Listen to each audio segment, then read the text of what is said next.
A Honda do Consumidor, ela tinha duas opções. Nós poderíamos ser apenas um show, um reality show, entregar a vocês o conteúdo, ou também poderíamos ser uma equipe responsável por acompanhar o consumidor até que todo o seu direito fosse resguardado. Nós optamos pela segunda opção. Hoje eu trago uma sentença judicial aqui de um caso muito especial, que prova justamente esse caráter da Honda do Consumidor. Nós atendemos a consumidora, fomos ao estabelecimento comercial juntamente com ela para resolver o seu problema, obtivemos êxito lá no estabelecimento comercial, mas naquela ocasião eu olhei e falei até para a senhora Júlia, que era consumidora do caso, eu disse assim, olha, você tem mais direito aqui, tem mais direito. Vamos conversar com o Dr. Brendo e acredito que se o judiciário apreciar isso aqui, a senhora vai ter o seu direito ainda mais assegurado. Então hoje eu estou aqui, vim conversar com o Dr. Brendo. Como é que vai, doutor? Boa tarde, bem. É um prazer recebê-lo aqui. Prazer meu. Vamos lá, vamos conversar então sobre o caso da senhora Júlia Maria Sudan, da Ótica Mix. Uma reportagem que foi ao ar em 30 de janeiro desse ano. Vou fazer um resumo do caso aqui para vocês. Aliás, eu não vou fazer um resumo do caso não, vou deixar um trechinho aí para que vocês lembrem e em seguida a gente volta aqui batendo um papo. Bom dia, tudo bem com a senhora? Como vai? Adriano, eu sou o Ben Mendes. Esse é o Adriano, essa é a senhora Júlia. Vai. Eu não quero soar indelicado, mas a senhora se importaria de desligar o som? Só para a gente conseguir se ouvir bem? Porque tá passando uma música aqui.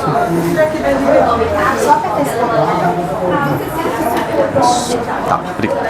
A senhora é Adriana, né? A senhora é gerente desse... Adriane, gerente do estabelecimento? Não, não sou.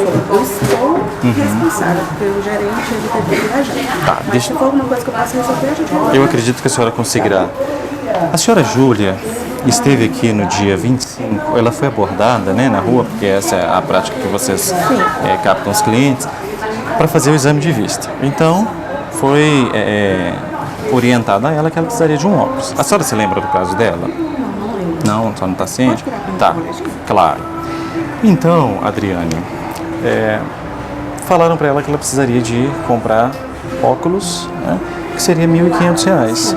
Só que aí ela tem 71 anos de idade, foi apresentada a ela, de acordo com ela, uma papelada para ela assinar, e ali na verdade estavam fazendo cartões de crédito, 2 cartões, né, para ela, de 1.500 cada um, não é isso, Adriano? O óculos ficou em 1.500.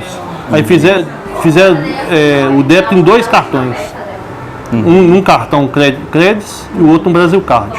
Isso. Criaram para ela esses cartões sem a completa ciência dela. Isso, cada um, inclusive... Um endereço do Renato, um endereço do Daniel. Isso, inclusive chegando em endereços diferentes. Deixa eu falar essa para mim. Tá. Endereço lá, não? Isso. E aí, Adriane, acontece que com menos de 24 horas, ao perceber... Deixa eu só puxar aqui no sistema. Tá, ao perceber essa situação, né, que ela fez um cartão sem a sua completa ciência, né, fizeram para ela, na verdade, a família entrou em contato, ela entrou em contato para pedir o cancelamento, um dia antes, aliás, menos de um dia depois. Foi até para a Karen. Isso. Não foi feito esse cancelamento, ela está recebendo cobranças e, inclusive, o nome já está negativado. Exatamente. A gente veio aqui hoje para pedir, solicitar, né, a Ótica Mix para resolver esse problema dela, por gentileza. Deixa eu só ela puxar aqui no meu sistema. Tá. Para me verificar como que anda essa situação. Ok. Tá bom? Uhum. O óculos a senhora não recebeu, não fez? Não receberam o óculos, mas estamos cobrando para ver que a minha menina já tinha. Não, é só isso que eu quero saber. Assim. Não foi entregue o óculos? Não, porque ela solicitou cancelamento em menos de 24 horas, mas as cobranças persistiram. Entendi. Dona Júlia, realmente aqui no meu sistema não consta nenhum cancelamento da senhora. Porém, eu não tinha ciência do seu caso. Eu não tinha ciência do caso dela. Mas eu vim, ele veio 2 vezes comigo. Mas aí a senhora veio resolver o problema, né? Nós vamos resolver. Em 48 horas nós vamos fazer os 2 cancelamentos, porque é o que a credora pede. 48 horas para que seja feito o cancelamento. Em 48 horas, o cancelamento das 2 credoras não está sendo cancelado. Vou solicitar agora Porque realmente não vou negar, não foi solicitado A cancelamento. cara é o quê? Gerente. A Karen é gerente. E esses protocolos, então quer dizer, esses protocolos foram feitos, mas no sistema de vocês não foi solicitado? No sistema consta um cancelamento Ah, da como Brasil papel. Card. Aham, mas o da outra O não. da outra não. Entendi. Aí em 48 horas esse cancelamento das Isso, eles coisas. mandam uma carta de cancelamento. E aí eu posso estar encaminhando para a senhora se a Mas senhora eles já quiser. pagaram na onde? Não, isso aí tem que pagar a financeira, né? Aí a ótica vai resolver isso. Isso, Não vai ter é a ótica que vai pagar a financeira. para cancelar o contrato que a senhora tem junto a eles, entendeu? Isso. E retirar o nome da senhora das restrições indevidas. Mas ainda chegou outra carta de novo, meu Deus do céu. Mas é porque realmente eu não sabia, acredito que não foi passado por setor responsável, por isso não foi feito cancelamento. Peço desculpa, foi um erro da empresa mesmo, a gente não tá. E minha menina Sim. sempre ligava. E ela ainda falou comigo, a Karen. Ela falou comigo assim, pra que você foi contar pra sua filha? Eu falei, eu não tinha que contar pra ela. E eu não tenho marido, não tenho pensão, o meu marido não deixou nada. Sim. Sim. Essa Karen não trabalha mais aqui? Ela trabalha mais Numa outra unidade, tá. Este era o caso. Então, perfeito. Poderíamos deixar a situação do jeito que estava, afinal já tinha sido conseguido um acordo para a consumidora que resolvia ali o seu problema imediato. Mas se fosse assim, não seria a Honda do consumidor, né, doutor Breno? Exatamente. Aqui a gente vai lutar por todo o direito do consumidor. O que aconteceu depois daquela reportagem, então, doutor Breno? Vou deixar o microfone aqui, a gente vai conseguindo conversar melhor. Claro. E lembrando que eu te servi um cappuccino aí. Muito obrigado. Sim. Então a gente tem aqui uma decisão do Poder Judiciário de Minas Gerais. Então foi ajuizada uma ação, certo? Exatamente. Bem, a reportagem, ela resolveu o problema da consumidora de forma brilhante, né? Foi feito o cancelamento desses 2 cartões, porém, como o próprio bem disse no início dessa reportagem, havia mais direito a ser resguardado, a ser lapidado.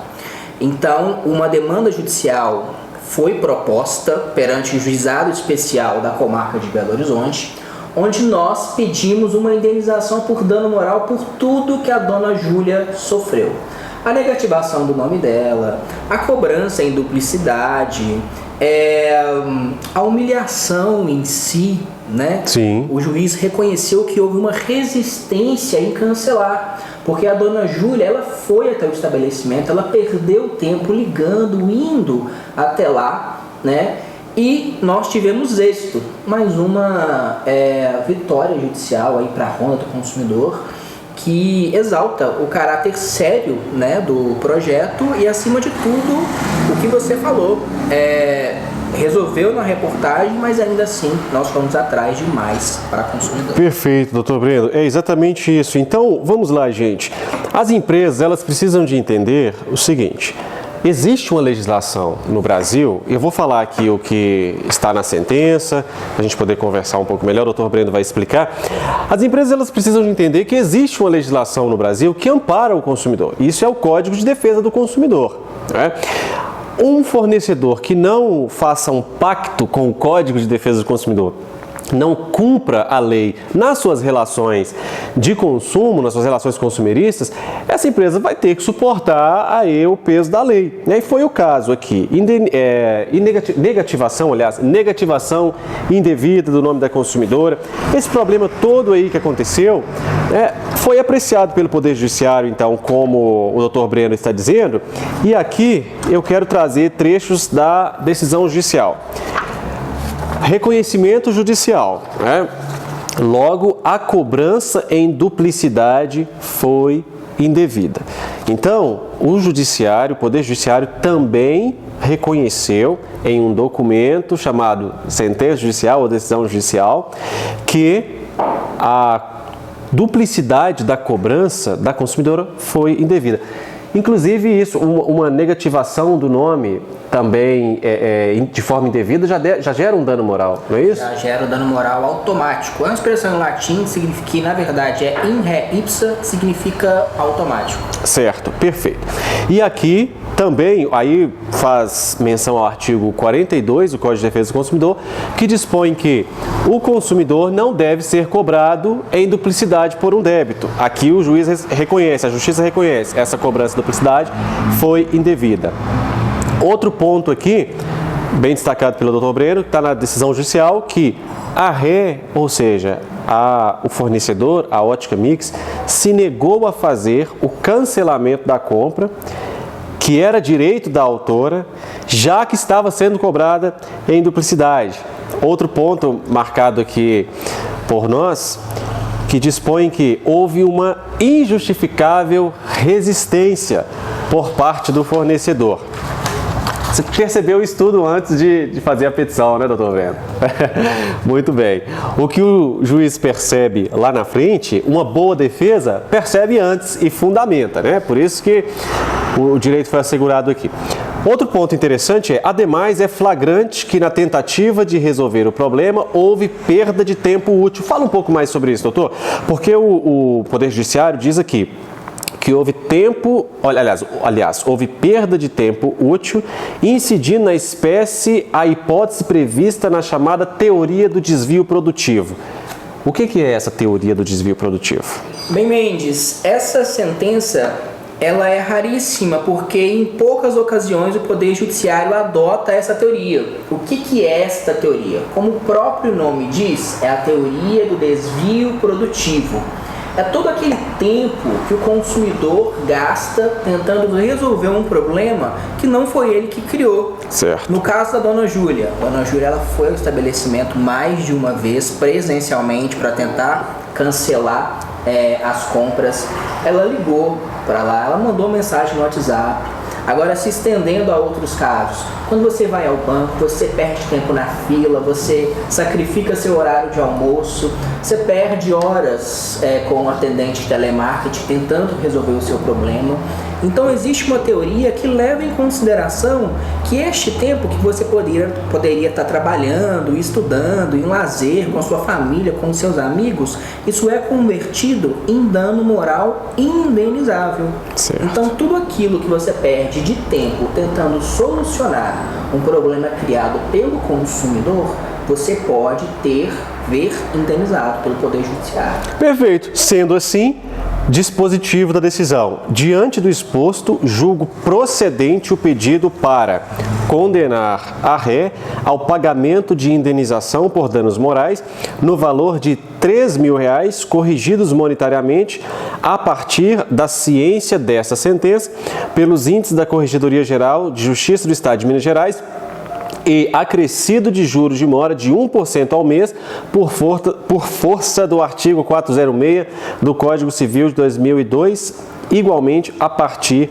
desta data. Então, a consumidora, a senhora Júlia, que era uma consumidora idosa também, isso levado em consideração, Júlia Maria Sudan, ela teve a assistência da Ronda do Consumidor ali para aquela demanda inicial. Depois continuou sendo assistida pela Ronda do Consumidor e teve o seu problema resolvido na ótica e teve o dano moral reconhecido pela Justiça de Minas Gerais e foi indenizada. Então é mais uma vez aí a força da união popular, a união das pessoas. Por que eu digo isso? Porque a Ronda do Consumidor é isso, né, doutor Breno? A gente tem o apoio das pessoas que assistem às reportagens, comentam, compartilham, e com isso permitem que o nosso trabalho chegue cada vez a mais pessoas e a gente tenha a possibilidade de ingressar no Poder Judiciário para assistir a essas pessoas. Doutor Breno, fala um pouco sobre esses passos, né? O que é feito aqui? Então, a reportagem terminou. Como que funciona essa questão do Poder Judiciário? O que você tem que fazer? É uma petição inicial? Aguarda uma decisão? Como é? Bom, no caso da dona Júlia, né, que é a consumidora, assim que terminou a reportagem, nós já iniciamos as tratativas para que o Poder Judiciário fosse provocado. Como que o Poder Judiciário é provocado? Através de um pedido inicial. Quando se tem advogado, através de uma petição inicial. Quando não se tem, que é o caso dos juizados especiais, Pouca gente sabe, essa informação não é muito difundida, mas você não precisa de advogado se a sua causa não ultrapassar 20 salários mínimos. Ok. Nesses casos, você inicia o seu pontapé inicial com um termo, né? Então, é assim que se provoca o Poder Judiciário. No caso da consumidora, nós ingressamos com essa ação através da petição inicial. Houve uma audiência de conciliação, né? Não foi possível o acordo. Todas as provas foram produzidas e em seguida veio a sentença, que é essa que nós estamos analisando agora. Não houve recurso, ou seja, a sentença ela se manteve e se tornou estável. E agora receber o valor dessa indenização. Perfeito, gente. Tem um texto que eu me valho dele, que é: não saiba a sua mão direita o que faz a mão esquerda. Mas aqui o que eu vou fazer agora não é a mão direita sabendo o que faz a esquerda, mas um reconhecimento necessário, porque por mais que a gente tenha aí uma base de apoiadores fundamental e muito grande, vez ou outra surgem pessoas que eu acho que elas não fazem ideia de qual é o trabalho da Ronda do Consumidor. Eu acabei de dizer aqui que o Judiciário Mineiro reconheceu a tese do desvio, da teoria do desvio produtivo. Isso significa que é uma tese jurídica? Significa que se o Judiciário reconheceu isso, é porque na petição inicial não pôde ter havido ali um Ctrl+C, Ctrl+V, não pode ter sido uma coisa de qualquer jeito. Teve que ser uma petição muito bem fundamentada para trazer ao Judiciário elementos que corroborassem com essa teoria. Quando os casos chegam à Ronda do Consumidor, aqui a Ronda do Consumidor não tem como que eu posso dizer, uma linha de produção de Ctrl+C, Ctrl+V, né, que trata todo mundo como se fosse igual. Não, cada caso é um caso. O Dr. Brendo, ele analisa cada caso individualmente e precisa de gastar tempo para quê? Para pensar individualmente em cada elemento, cada tese, como é que eu posso chamar? Argumento, né? Cada argumento que vai ser posto na petição inicial. Então, quando eu peço a vocês aí para apoiarem o trabalho da Ronda do Consumidor, eu estou pedindo em função de todas essas questões. O trabalho da Ronda não termina quando as câmeras desligam, minha gente, né? E mais, e nem todos os casos que chegam à Ronda também viram reportagem, mas os consumidores são auxiliados, né? Vira reportagem, desligamos as câmeras, vai cada um para sua casa feliz, sentindo que o dever foi cumprido? Não, não necessariamente, né? Depois disso, ainda existe um debruçamento para perceber se aquele consumidor tiver direito, lutar por aquele direito do consumidor. Então, por que eu estou dizendo isso? Para pedir a vocês, a gente precisa do apoio de vocês. Continue nos apoiando, continue assistindo as reportagens da Ronda do Consumidor. Vão deixar de lado esse povo aí que fica tentando desmerecer o trabalho, fica acreditando que o trabalho da Ronda do Consumidor é exclusivamente mostrar os casos. Vamos deixar esse pessoal de lado, não deixe que esse pessoal desanime você. Vamos pensar na realidade, no que é o trabalho da Ronda do Consumidor. E sendo assim, a gente vai conseguir muito mais direitos para muito mais Júlias aí, se vocês continuarem conosco. Doutor, muito obrigado. Eu agradeço. É apenas um dado de todos os consumidores que passaram pela Ronda do Consumidor e precisaram judicializar as demandas, nós temos a taxa de 100% de sucesso. Todos Perfeito. ganharam, assim como a dona Júlia e tantos outros que passaram aqui pela Ronda do Consumidor, todos, não houve nenhum que perdeu a demanda perante o Poder Judiciário. Perfeito, gente. Então, encerro dizendo exatamente o que eu já disse em alguma reportagem. O trabalho da Ronda do Consumidor não é a gente ir lá para a Praça 7 de Belo Horizonte e falar assim: vem cá você, a gente tá precisando de uma pauta aí, vamos gravar, você tem um problema de prestação de serviço? Vamos embora, vamos gravar. Não tem nada disso não. São pessoas que nos procuram, a gente analisa o caso delas com muita atenção, grava com essas pessoas e, de forma muito responsável, provoca o Poder Judiciário para que todos os seus direitos lhe sejam assegurados, né? Por quê? Porque até para provocar o Poder Judiciário precisa de haver uma responsabilidade, e essa responsabilidade que está ali nos requisitos para se haver uma gravação, também há para provocar o Poder Judiciário. Por isso é que o trabalho da Honda tem sido tão exitoso.